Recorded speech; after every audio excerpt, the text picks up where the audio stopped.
altine fukki fan ak juróom ñett si maamu koor atum junne ak ñeenti téeméer ak ñeent fukk ak ñaar sa gàddaay ga mbokk yi daleen ak jàmm si xibaar yi marax gi li ci gën a fës njàng mag njàngale mi ndongo yi nekk si daara yu ndaw yi ci duggi doomi yi nekk si ak bër ayu bés bër googe nag li ko waral di mbasum coronavirus ayu bés yooyu nag ñuy nekk seen i kër waajur yi naka la ñuy def ngir mën leen a jàppale si li nga xam ne moo di nafar gi ak yor leen ci biir kër yi ba ñu mën a bañ a génn loolee mooy gëstu bi nga xamante ni bi nañ ci ànd ak Abou Tedi Sow si njëlbeenu xibaar yi lu jëm si xeex ak mbasum coronavirus gi waral googule bër nag sa diwaanu Géejawaay maire bu Njaareem Limaamu Laay moom sol ay dàllam na def wutali fi nga xamante ni bi moo di jaya ngir xool nag ñëpp ñu sàmmonteeg mboolem digle ak tere waa docteur waaye tamit daal di koy pompe ànd ak waa service di seen ngir faat doomi jàngoro ji tey soññu ñi nga xam ne ñoo di jaaykat yi ñu sàmmonteeg digle yooyee Mayomba Babu lay wuyoo aw turam moom tamit nekk koo xamante ni bi jàmbaar la lool mën nañ koo tudde sax jigéen koo xamante ni bi lépp luy yëngutu rek dugg na ca ginnaaw bi nga xamante ni bi nekkoon na mbindaan jóge ca nekk jamono ji technicien de surface maanaam ñi nga xamante ni bi ñooy bale ci mbedd yàq ton yi lu ni mel du ca yam ndax ngoon gu jot day jël ab soowam di jaay jën daja nag Abdourahmane lii moo ñuy saabal am na taalam loolee dinañ ci toftal mbokk yi xibaar yi tàggat yaram yi ci njeextalu xibaar yi dinañ ci ànd ak Pape Malick Diaw lii mooy li gën a fës ci bi la jotaay nees kis ñu def ci faram fàccee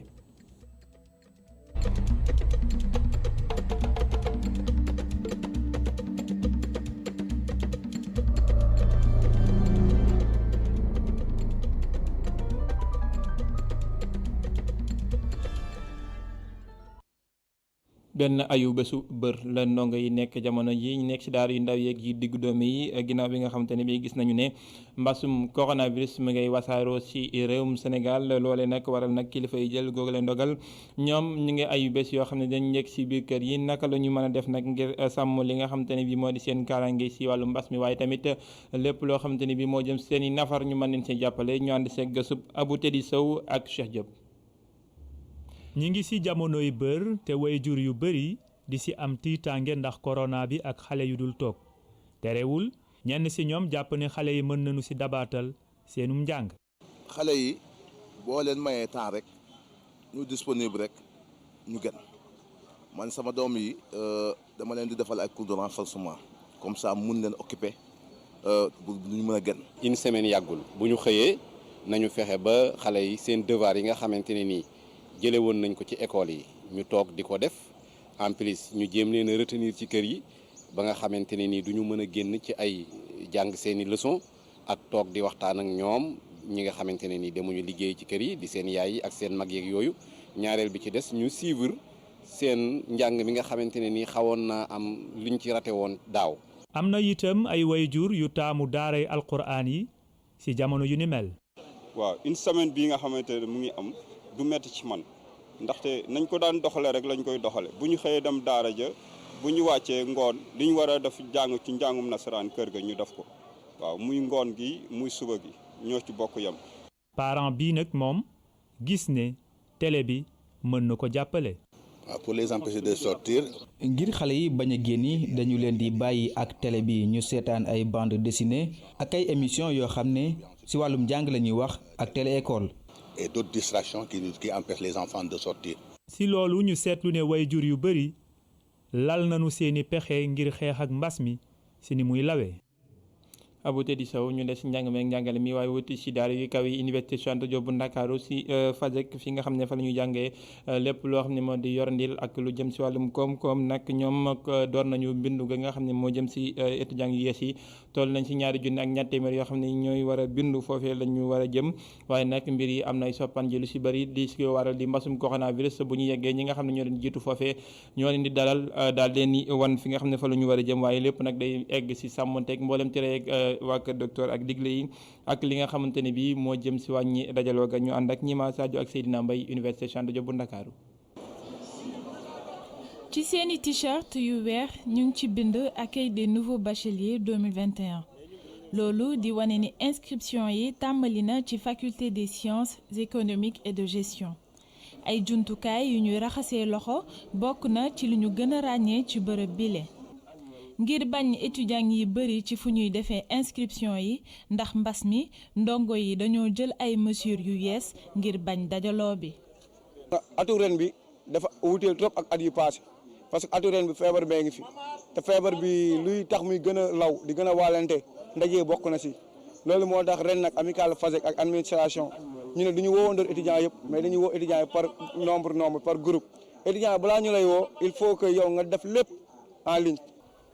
étudiant bi bokk ci commission bi di ñu xamle ni ci amphi de rentrée bu ren bi recteur wax na ni inscription yi mën nañ ko jaarale ci jumtukaay yu xarale yi.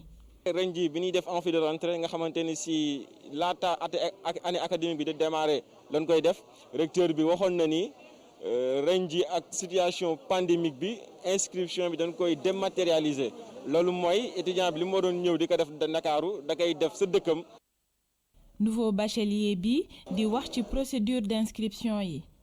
am na 4 étapes yoo xamante ne mi ngi ci site internet bi mooy ucad.sn 4 étapes yooyu noonu yëpp jàll naa ko alhamdulilah ñëw naa fii nii jot naa ci sama carte parce que 4 étapes yooyu noonu tant que defoo ko mooy visite médicale yeeg paiement yeeg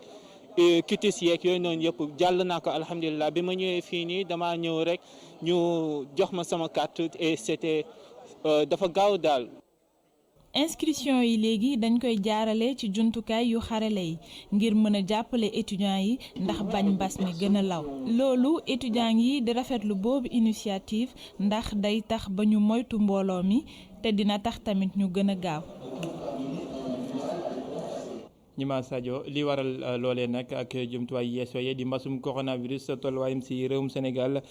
faat na doomi aadama yu toll si fukk ni ki démb juróom fukk ak ñeent ñoo xamante ne bi jàngoro yi lottal na leen lool ñeenti téeméer ak ñeenti doomi aadama ñoo si am yees mbasum coronavirus ginnaaw test yi nga xam ne def nañu ko ñu toll si ñaari junne ak ñeenti téeméer ak fukk ak benn jamono ji moom ñi nga xam ne ñooy faju si mbas mi ñu ngi toll si ñeenti junni ak téeméer ak ñeent fukk ak ñett ñi ci faatu toll nañ si juróom benn téeméer ak fanweer ak juróom-ñett bi mbas mi duggee si réewum Sénégal ba léegi fi nga xamante ne bii moo di njaarim Limaamulaay ki nga xam ne moo di jaraafub gox ba nag sol ay dàll mu wutali li nga xamante ne bii moo di jaya foofee nag ngir ànd ak waa service d'hygiène ngir daal di mën a faat li nga xam ne moo di doomi jàngoro ju fa nekk waaye tamit xirtal ñi nga xamante ne bii ñoo di jaaykat yi ñu sàmmonteeg mboolem digle ak tere yi waa kër docteur su ko defee mbasum coronavirus wasaaroo gi wàññeeku ndax daa mel ni ñaareelu wàgg bi dafa indi ay jéeye bu baax a baax si diwaan yooyee ñu dem ba aneer bu Ndakaaru fekk fa Mamadou Lamine Fati.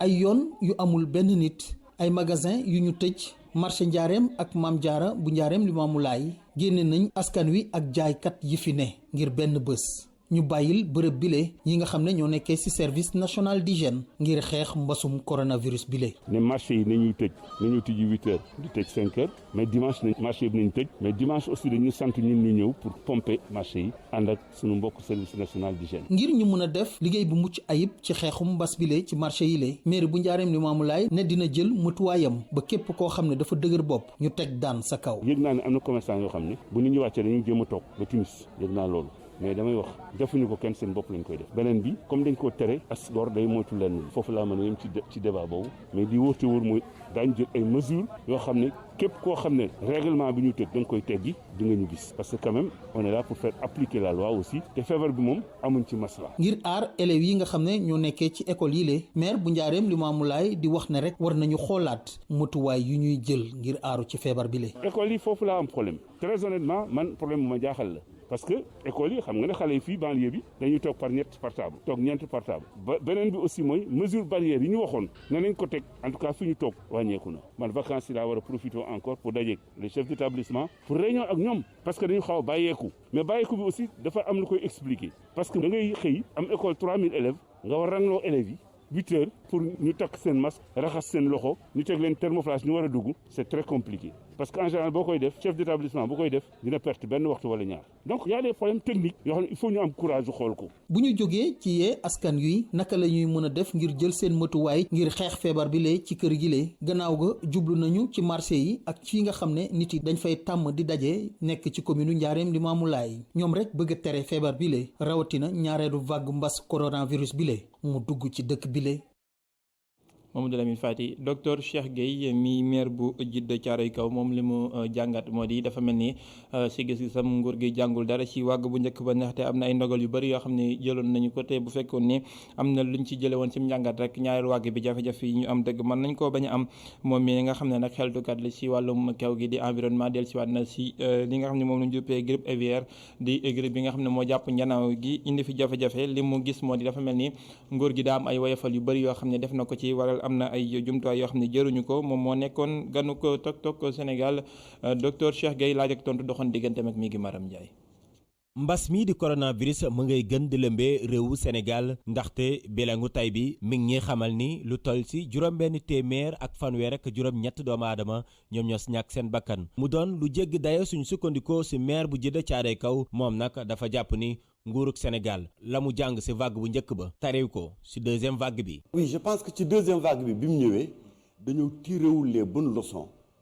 de avancées yi ñu am li ñu xam ci maladie bi. autant le couvre-feu mënoon nañu wax dafa pertinent woon ci première vague bi autant biñ ci jaaree ba tiré ci ay leçons amatul benn pertinence ci deuxième vague bi au contraire day nekk un facteur boo xam ni dafay favoriser la propagation du virus avec la concentration des transports.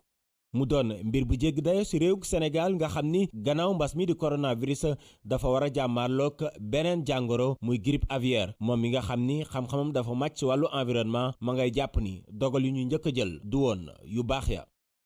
je pense que dans le cas d'espèce la prise en charge n'a pas été adéquate déjà nga toog ba 58 000 dee ministère de l'élevage doog a réagir ça pose des problèmes de réactivité.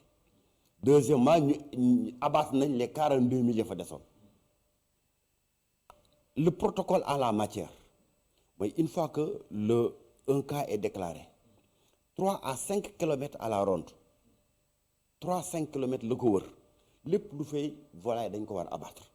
parce qu'il faut couper la chaîne de transmission de ce virus parce que c'est un virus extrêmement virulent et très très contagieux. lu nu mel nag tax na ba moom docteur Cheikh Dieng di woo nguur gi ngir rek bi la jàngoro mu daal di koy jox gëdd gu mu yellool comme ni ñuy toppatoowee jàngoro ji di coronavirus ndaxte lu toll ci téeméeri junni ginaar daal nañuy faatu sa puut ak itam juróom-ñaari téeméer ak juróom fukk pélican fële sa parc bu Djoutcha. il faut que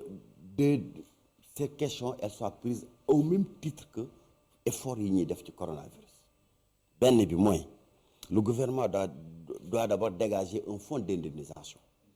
li ma wax léegi à 5 kilomètres à la ronde des foyers lépp lu fa nekk voilà ñu abattre ko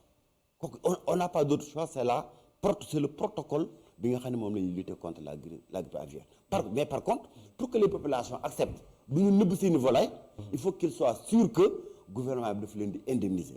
Covid-19 ak grippe aviaire mu doon ñaari jàngoro yoo xam ne rek jamono ji Sénégal mi ngi jànkoontoog ak ñoom yooyu la jàngoro ñu ngay gën di law ba noppit di faagaagal looloo waral moom maire bu Djiddah Thiaroye Kaw xam-xamam màcc wàllu environnement jàpp nit benn saafara képp moom moo am jamono ji mooy fësal lii di ñaax askan wi.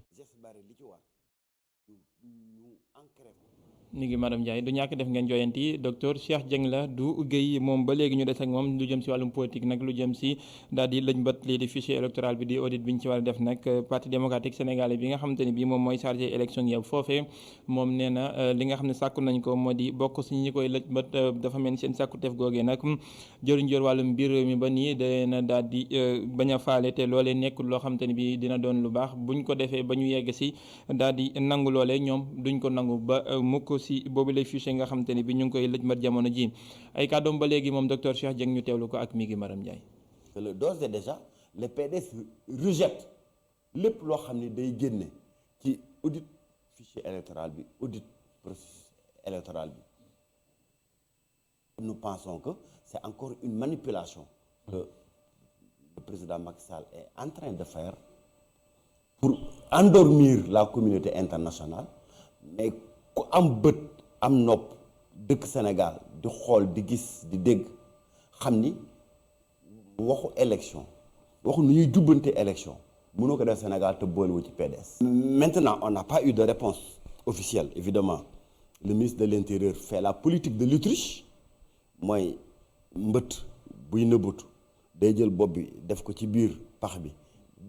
bàyyi génn nga ci biti yaakaar ni kenn du ko gis loolu la ministre Antoine Diome di def mais tey le peuple sénégalais est juge la communauté internationale est juge PDS ba mu waree réclamer la mu war a réclamer na ko et bu subaa nag lépp loo xam ne xew na ci élection yi ñu jëm c'est le président Macky Sall mooy assumer toutes les conséquences de cela. La position de principe du Parti démocratique sénégalais mooy calendrier électoral ñu respecté ko heure élection waree am mu am et que en 2021 bii balaa ñu koy génn président Macky Sall organiser les élections locales 2022 président Macky Sall organiser les élections législatives 2024 président Macky Sall organiser les élections présidentielles. sa pencum Thiawlène sa Tëngéej la ñu daal di sampee ak kuréel goo xamante ne bi jubluwaayam moo di sàmm suuf si yi nga xam ne nee nañu lébu yi ñoo ko moom te loolee nag mi ngi nekk sa Tëngéej ak la ko war yëpp mel ni dañuy seetlu ñu ne saa su nekk day am ñoo xamante ne bi dañuy ñëw def ay mbir yoo xam ne jaaduwul wala bon ñu koy ndargaajoo di ko jox ñeneen te askan wa gën koo yeyoo loola waral nag kuréel googu ñu samp ko ndax am na ñu bëri ñoo xam ne loru nañu si yenn yi nga xam ne moo di géej gi wëlbatiku jëm si nit ñi wala bon li nga xamante ne bi moo di yokk gi ñuy yokk yenn ci ay sëkk li ay jafe-jafe yoo xam ne dañ koy dund saa su nekk Imam Abdou Aziz Ndoye moom moo yor kàddu googule kuréel ñu teew lay kàddoom si micro Babacar Seck. sunuy maam nekkoon fi ñu leen daan déglu ñuy wax seeni xalaat waaye mënuñu nangu tey suuf yi nga xam ne sax am na ci ñenn nit ñoo xam ne fexe nañ ba utal ko ay titre foncier mu nekk ci seeni tur tey bu état soxlaa ñépp ay ñàkk waaye nag bu ñu demee ba état di jël di delloo ña moomoon war nañ leen a delloo kaawu Wakaama ngi nii waaye boo ñëwee fii ci Tëngéej Lendeng gii géej gi avancé na ba amatuñu fu ñu dëkk industrie bu mag nekk fi daanaka di jël ba kenn amatul dëkkuwaay noonu nga koy jàppe ca mbaaw noonu ngay demee ba Sébikotane filfili mu ngeex waa dëkk bi ci jomarloo yu metti boo demee dëkk bi ñuy wax Noflaay di ñu teer lébu bu mag a nga fa am suuf yore këyitam ñu ngi koy jéem a nangu armeelu lébu yépp fees na amatuñu fu ñuy denc dafa jaadu ci état mu utal population ay suuf yu ñu dëkkee dafa jaadu ci état mu utal leen ay logements sociaux moom bu ko defatul am ñenn ci doomu lébu yu jóg pour utal seeni dëkk fu ñu dëkkee war nañ leen ci jàppale. ñu ngi leen ko doon junj si bopp xibaar yi maa yombe baabu lay wuyoo di soxna soo xamante ni bi jàmbaar dëgg la si wàllum liggéey xeebul lenn di takk ndiggam bu baax a baax ginnaaw bi nga xamante ni bi jóge na si liggéey mbindaan jamono ji li muy def moo di nekk si mbedd mi di baleek di dindi li nga xamante ni bi moo di mbalit mi foofee di fa gis boppam bu baax a baax moom mi nga xamante ni bi si Grand Dakar gi la daal di fekk baax nag bu ngoonee day jël li nga xam ne moo di soom wuti jën daal di jaayi loolee lay def saa su nekk te noonu lay daal di def ngir dundal boppam waaye tamit sàmm li nga xam ne moo di suturaam daje nag Abdourahmane li ñu daal di teewlu boobu leen nataal. liggéeyam bu njëkk mi ngi koy am ci bu muy am fukki at ak ñeent bu mu nekkee xale bu ndaw la nekk mindaana salaire am bu njëkk junni la woon ay jafe-jafe àdduna musul tax mu bàyyeeku même bu muy nekk ndaw. fi ma jaar tamit dafa metti torop nekk xale nag metti na torop sama maam génn àdduna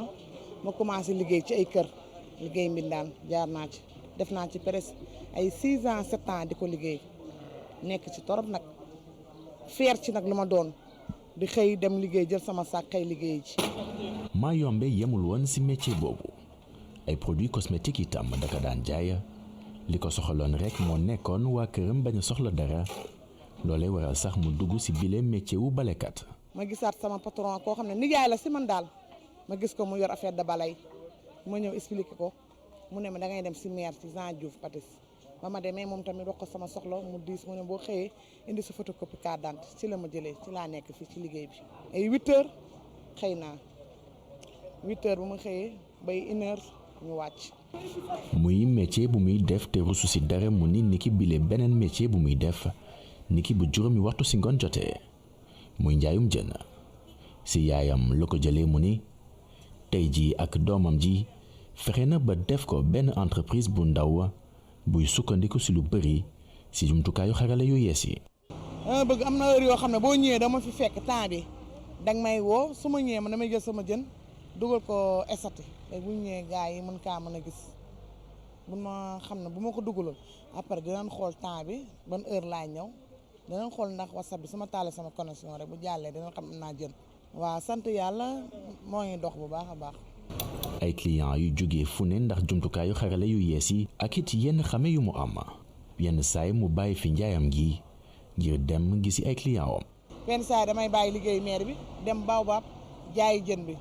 noonu laay def fii rek dama fii Sam bàyyi demaat foofu koñ boobu jaayaat jën macha allah foofu daal tamit waaw moo tax may sant waa Baobab bu baax a baax. muy soxna bu sawar loolu boo nga xamante ni yemul ci benn liggéey dong muy mbir bu neex loolu doomam jile nga xamante ni jàpp na ko lii di royukaay.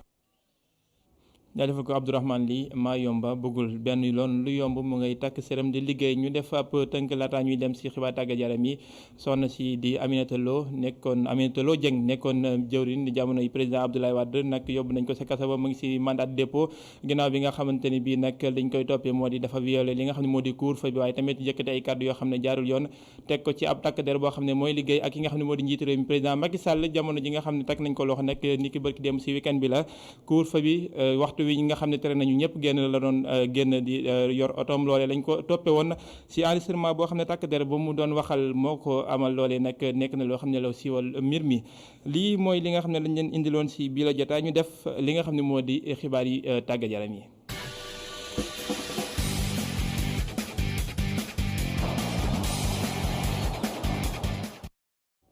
egsi na ci plateau bi Pape Malick Diaw ni ki alt ne ko jot Pape Malick maa ngi lay nuyu. xibaar yi tàggat yaram yi dañ koy doore ak li nga xam ne moo jëm ci résultats yi ak classement wu juróomeelu bëccëg bi ci Ligue 1 ak Ligue 2. juróomeelu bëccëg bi ci Ligue 1 lañ koy daal di tàmbale ndax ku ni ngeen ko séenee mel na ni bii yu bëriwul dara ci li nga xam ne moo di juróomeelu bëccëg bi ndax juróom-benn bii lañ koy daal di wàññi ci noonu mun nañ jàpp AS Douane ba tey ci forme ga muy daal di nekk daan jàmbaar benn bal ci dara Dakar Sacré-Cœur moom témboo ci borom ak ki nga xam ne moo di AS Pikine kenn jotu la dugal Ñambour moom day daal di témboo ak Mbour Petite Côte ñu jàpp ne it ki nga xam ne moo di US Gorée moom ci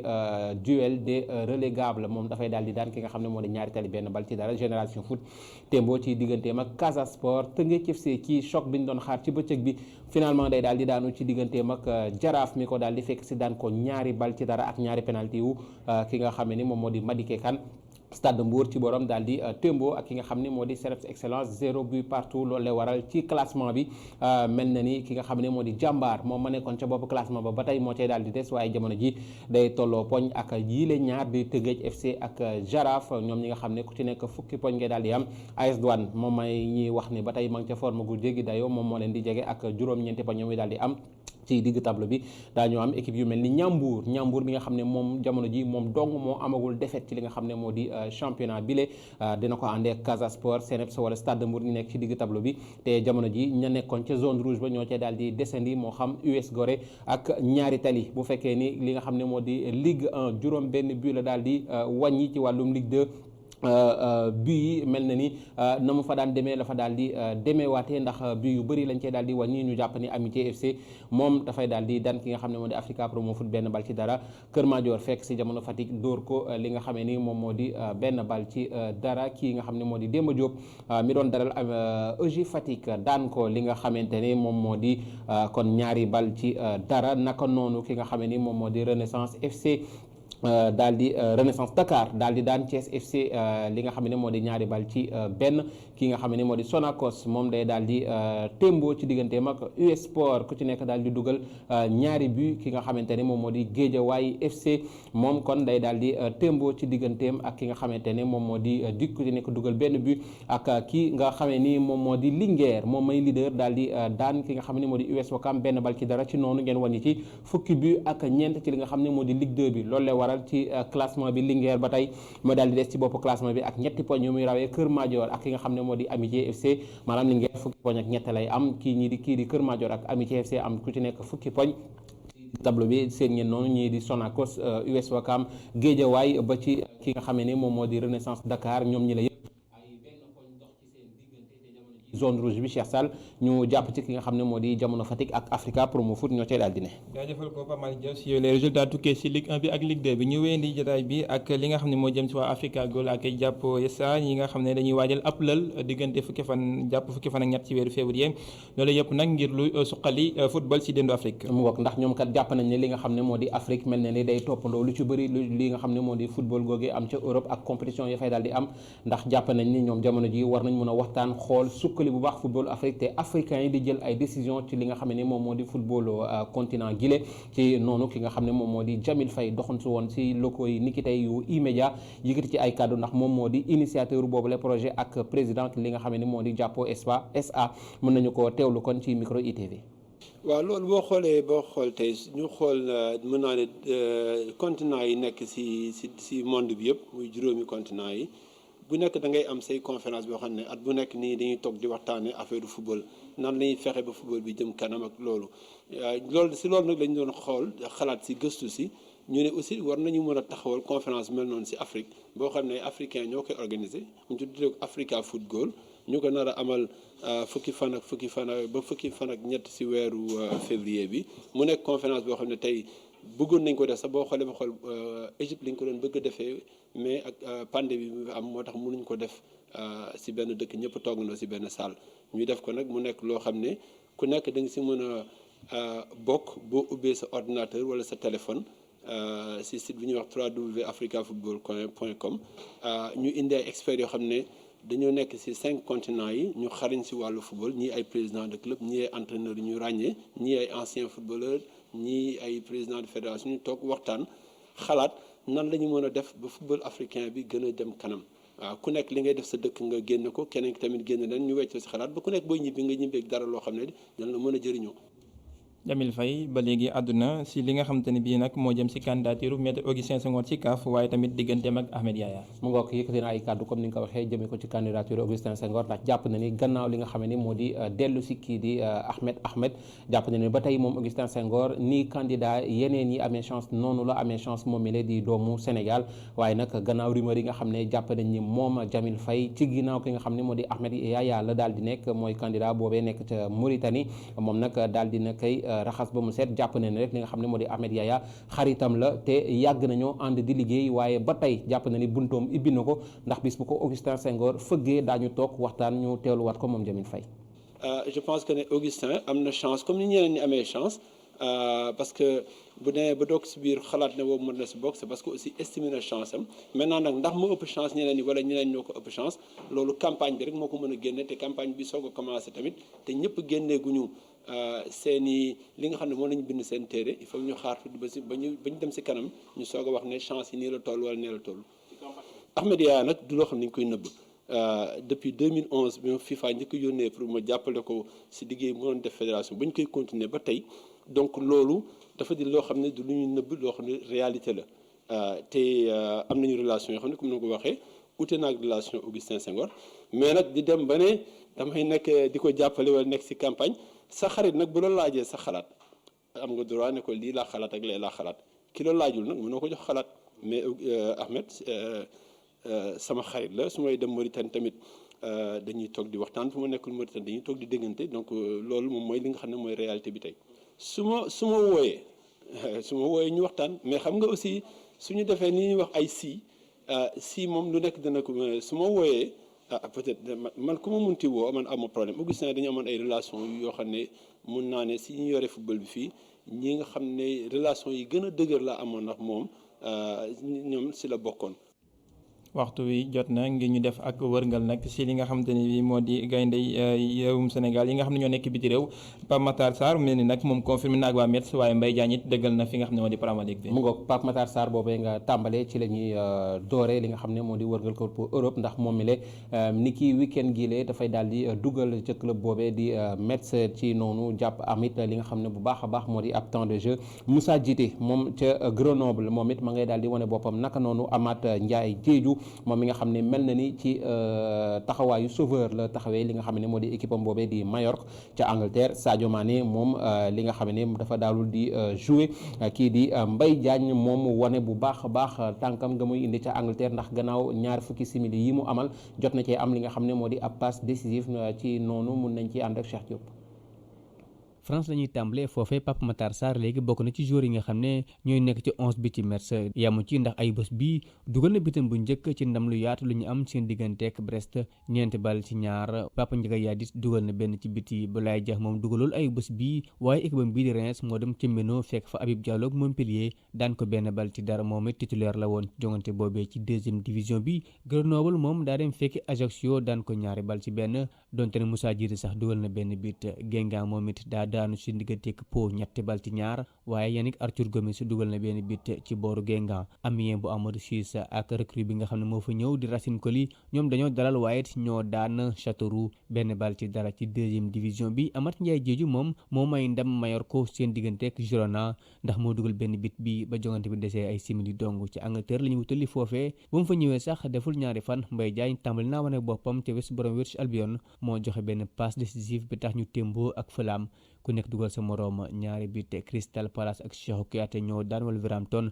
benn bal ci dara moom it am na beneen jongante boo xam ne encaissé wu si moom Edouard Mendy mooy ba ñuy dalal Burnley di ko daan sax ñaari bal ci dara Sadio Mané jongantewul ay bés bii ndax dafa am rek ay gaañu Italie la ñuy wutali foofee Keita Diao Baldé ak Sampdoria ñoo dalal Cristiano Ronaldo waaye dañoo nërmeelu ñaari bal ci dara Kalidou Koulibaly ak Naples ñoom ñoo daan Parme it ñaari bal ci dara Turquie la ñuy wutali ngir jeexal foofee Atayaspor daal leen fekki Istanbul Başakşehir bu Demba Ba daan ko daanu yaatu juróomi bal ci benn Mame Biram Diouf moo dugal ñaari bit yi Babacar Xuma it dugal na ci ndam li Antalya Sport am ci seen digganteeg Sivasspor ak ñetti bal ci benn.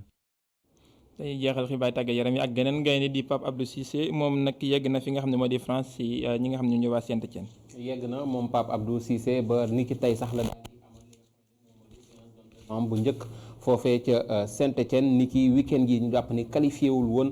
pour jouer li nga xam ne moo di Ligue 1 conformément googule kon numéro 6 bu Saint-Étienne bu bees bi le mel ne ni ki tey kon la amal ab séance d'entraînement am ci taw gu oyof foofee ca France ñu ci noonu mu wane bu baax a baax li nga xam ne moo di qualité yi mu am moo di puissance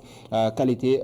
duel yu muy amal ci digganteem ak ay coéquipiers am waaye it qualité yi nga xam ne am na ko ci balle au pied du ñàkk ni ci wërngal kopp yii di ñëw ci week-end gi lee di ñëw wala ci semaine bii di ñëw ak Cheikh Diop daa tàmbali li nga xam ne moo di match yi foofee ca France. jaajëfal ko Pape Malick Diaw jaajëfal leen mbokk yi ci teewlu bi lii mooy li nga xam ne indi woon nañ ko si biir jotaayu xibaar moo la fa laaj jotaay bi nag jotaay xibaar di ñëwaat 19h45 si kàllaamay nasaraan ngeen ci ànd ak Adama Anouchka Ba